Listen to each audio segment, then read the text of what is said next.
como é que eu faço pra eu identificar que eu tô cometendo a ganância se eu sou ignorante em relação à ganância? Eu tenho que me fuder? Ou eu tenho que ver a experiência de outra pessoa? Certo. Cara, eu acho que muitas vezes você vai precisar se ferrar, com certeza.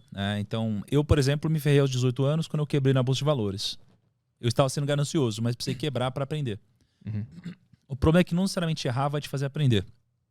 Você precisa estar aberto a enxergar o erro como um aprendizado. Senão você vai entender como a culpa de um terceiro. Uhum. Senão você vai entender que, na verdade, esse erro não é culpa sua, foi culpa do mercado. Foi culpa da política. Foi culpa de um terceiro, foi culpa do vento, foi culpa de qualquer outra coisa, menos de você. Né? Então, não basta só errar para aprender, basta querer evoluir. Né? E com o tempo, conforme você entende que buscar conhecimento é algo que tem que fazer parte do seu dia a dia, e buscar conhecimento não necessariamente tem a ver só com leitura, tem a ver com, às vezes, eu trocar uma ideia com você e ter uma postura ativa de tudo que você falar eu absorver como alguém que quer aprender e crescer. Né? Quando eu estiver vendo um filme, a mesma coisa, uma série, conversando com alguém, fazer perguntas, às vezes mais perguntas do que respostas, né? É uma postura ativa essa de aprender e conhecer, ela vai te ajudar a identificar várias coisas. É difícil você identificar quando você está ganancioso se você nem sabe o que é a ganância ou se você não entende que isso é um risco para você. Né? Uhum. Então é como eu pegar e perguntar para você assim, pô, busca algo. Eu tô usando alguma coisa amarela no meu corpo e você nem tinha parado de pensar nisso, mas agora que eu falei amarelo, você começa a pensar e filtrar amarelo e você vai encontrar alguma coisa, algum detalhe amarelo. Né? Por quê? Porque agora você está buscando isso. Então você precisa ter algumas indicações do que buscar. E quando você entende que a ganância é ruim, você começa a identificar isso na sua vida.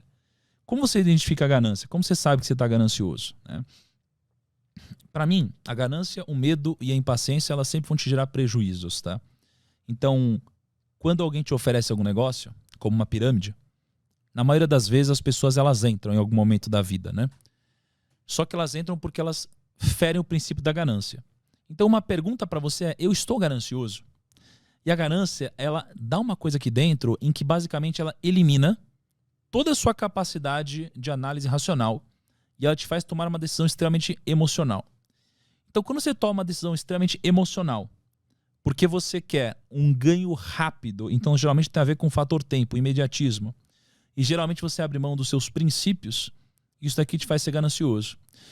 Por exemplo, qual que é a diferença da ganância e da ambição? Imagina que tem a ambição aqui, que é bom, e se tem a ganância, que é ruim.